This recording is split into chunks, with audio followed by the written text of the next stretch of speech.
Every year at the beginning of the year, I put together a short video on what I think businesses need to focus on in the coming year. Here's mine for 2024. The first thing is flexibility.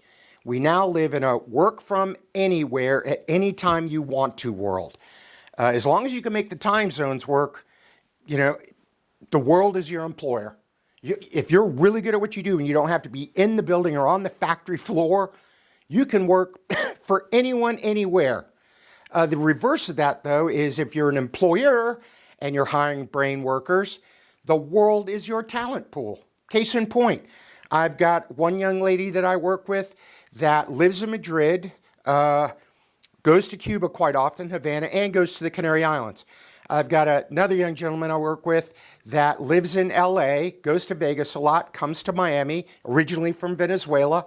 I work with people in New Zealand, in UK, Seattle, and Canada, almost on a daily basis.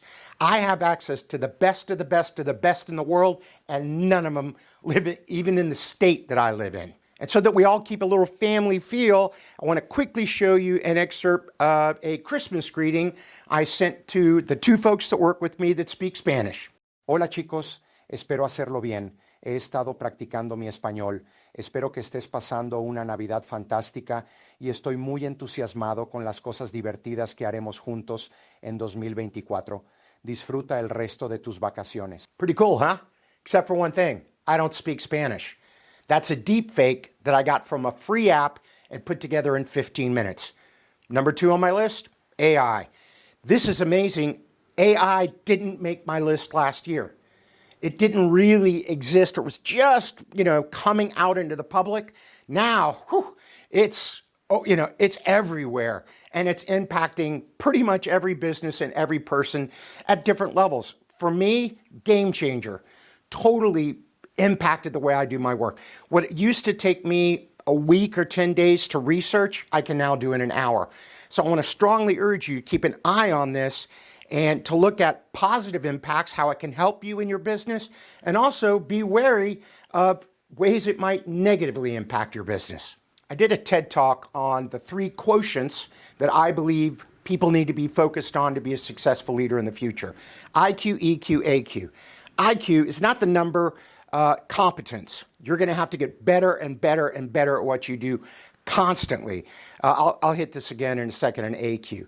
EQ, otherwise known as your emotional intelligence, is your ability to get along well with other people, to understand your emotions, regulate your emotions, interact well with other people. My research and my experience with my clients and a lot of other research shows that EQ is actually more important than IQ. In some situations, it's 3 to 5 times more important. Now, you still have to be competent, but you've got to be able to get along with people, very well. And with the advent of AI, lots of letters here, it's going to be taking over a lot of the rote things. I mean, if you're let's say a financial advisor or a consultant like me, you've got it. You can get a lot of the research done through ChatGPT or something like that, but you still have to have a personal connection. And I believe EQ is going to become more and more important.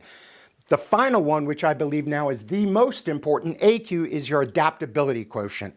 And the thing I want to focus on this is 2 aspects of it.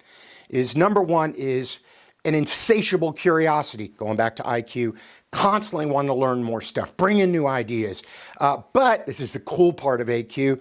The reverse side of that is the ability to unlearn quickly, to figure out stuff that no longer works, stuff that was great 5 years, 3 years ago, 6 months, as fast as stuff is moving, and realize and have the courage to say, not going to do this anymore.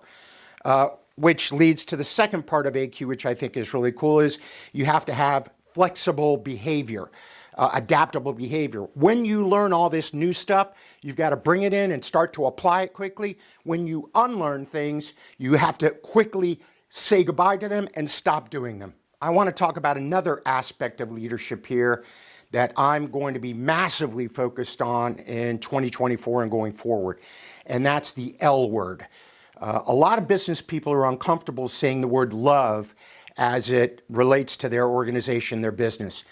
I love the word love, but there's a difference. A lot of people confuse it with romantic love. What we're talking about here is moral love. And the idea of moral love in business says that I care about my people more than just workers.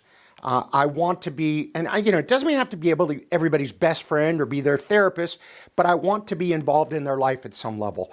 I want to be able to, if they're, they're struggling with something, to be able to, reach out a hand and help them.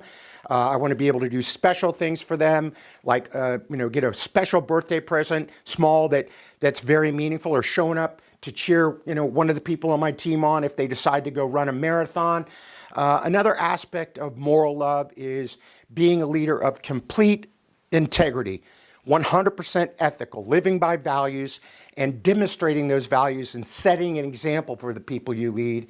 And then the last thing, and no, there's more stuff to moral love, but the last one I look at is a genuine concern for people's physical and mental well-being. That, and in my own team, a couple people this year one had an accident and some other stuff, and we've got a family first, health first. Whatever you need to do, those two things take precedence over everything else in our organization. I always tell people, if I don't get back to them in a day or two or three, no one's going to die. We're not doing brain surgery here. We're helping businesses and people be more successful.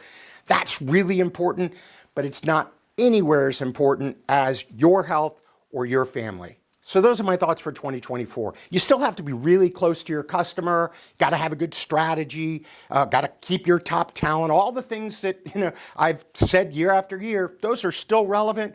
But the things I just shared with you, I believe, are coming to the forefront of what's going to be extremely important for you to be successful in 2024 and beyond.